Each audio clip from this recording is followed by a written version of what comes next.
बड़ू पाप हिलवले बड़ू गाँव रिंकू बाबा ढेर दिन देखला हो बुढ़ा तरीके कमजोर हो जाते कमजोर होई। हाय सुमिरन वंदना समाप्त भइल। अब दूसरा चरण के प्रोग्राम लेकर उपस्थित बानी जा बड़ा ही शांत स्वभाव में श्रोता बिंद गीत गौनई के श्रवण कर रहे हैं।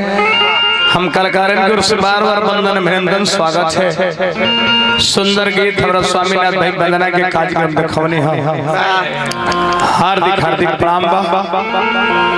आज के दौर ऐसा हो गइल बा रिंकू बाबा केनियो के नहीं खिजा ना दोनों जवान भाई लोग दोसर संगीत देखे आवता। पहले तो जौन व्यवस्था समाज में हो गई। पहले रहल के ब्याजी फोन करता नहीं खाली पानी नाल वाला बढ़िया बा। हाँ भाई बेंजो वाला ठीक बा नो ठीक बा प्रोग्राम लिख ली। अब वैसा फोने नहीं किया अब तक ब्याजी नचनिया ठीक बा कि ना। अरे भाई बॉडी बिल्डर भी यार रहा ना काहे खबर जहां जे कर के ना नचनिया तो तनी तबीयत खराब हो गेलो। एक काम करी कि 5 मिनट कमेटी से राय लेके हमरे को कहत नहीं 5 मिनट 5 बरस के बाद फोन ना कर।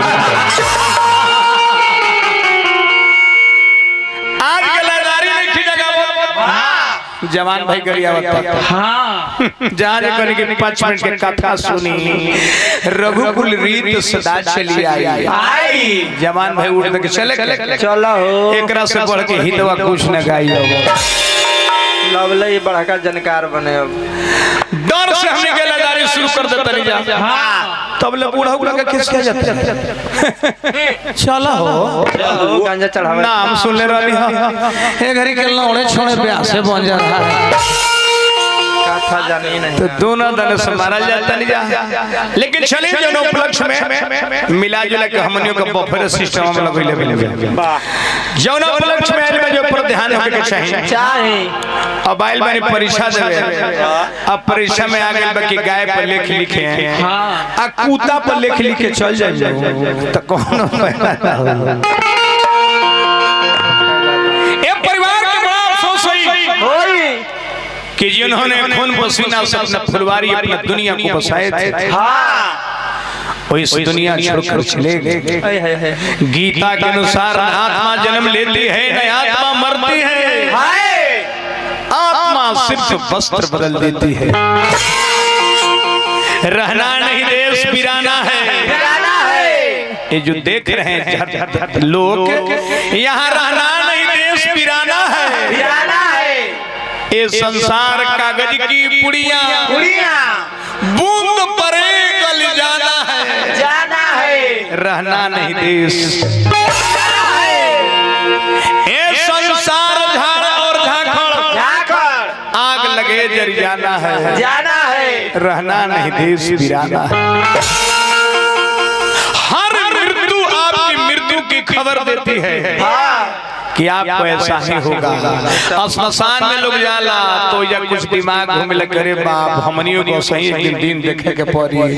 श्मशान में से घरे आओ तो फिर सब कुछ भुला जाला। फिर चाहला के केकर बगली काटल जा तब कहे के आत्मा अजर है आत्मा अमर है आत्मा अविनाशी है। ऐसे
तब मरे लगे मर के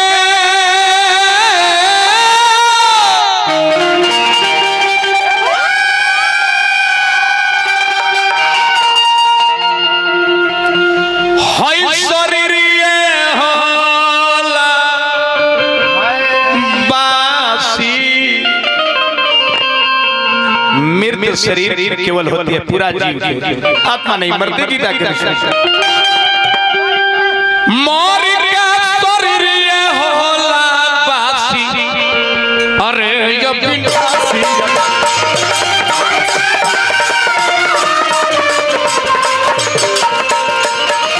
मर के शरीर होला बासी रे ये विनाशी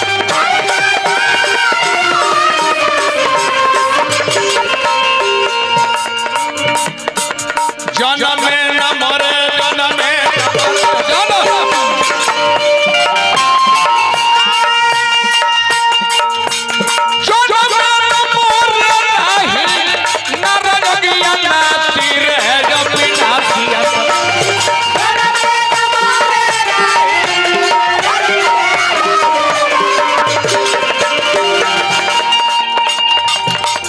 हे रिंकू बाबा भोजपुरी माटी के लय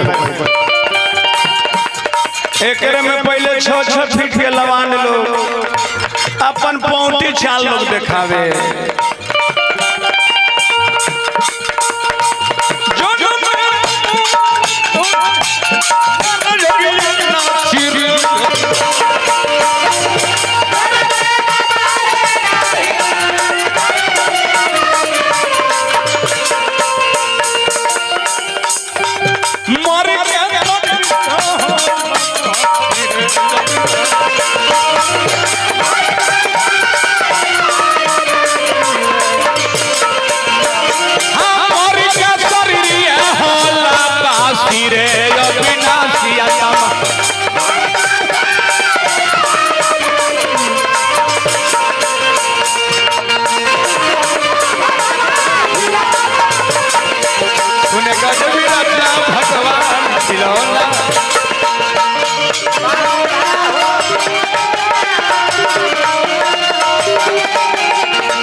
बड़े भाई के दुलार प्यार बहुत दिन से हमने के बलिया के धरती पर सेवा करतन जा हमारा बाबा रिंकू तिवारी बाबा ले लो रस्मा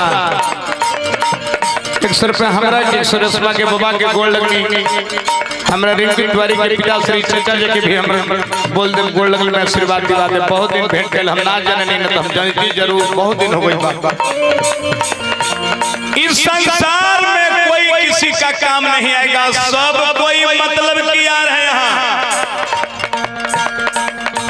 हम एक दिन मर जाएंगे हम मरेंगे सब कोई मरेंगे सब कोई स्वामीनाथ भाई मरेंगे सही बात हम मर जाएंगे तो रोज रुपया कमा कमा के रिंकू बाबा मेहरारू के देता नहीं जा रात दिन मेहरारू हमने के काम ना दी हम मर जाइए तो मेहरारू कहाँ ले साथ दी कहाँ ले दुआरी तक ले झांकी कि हमर मौरत के रंथी कहाँ ले गए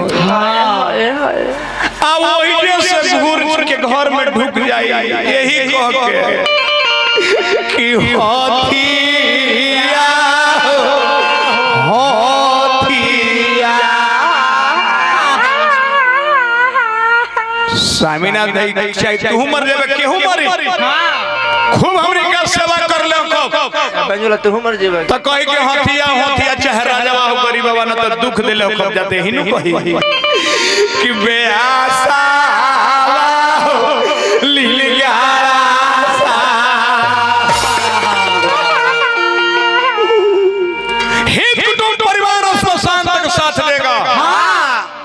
बेटा है तो मुंह में अग्निदान तक साथ देगा इस शरीर भी किसी को साथ नहीं देने जा रहा है नहीं श्मशान में राख के ढेर बन के रह जाएगा तो हमार घर हमार जमीन हमार घोड़ा हमार गाड़ी क्या यह माया है माया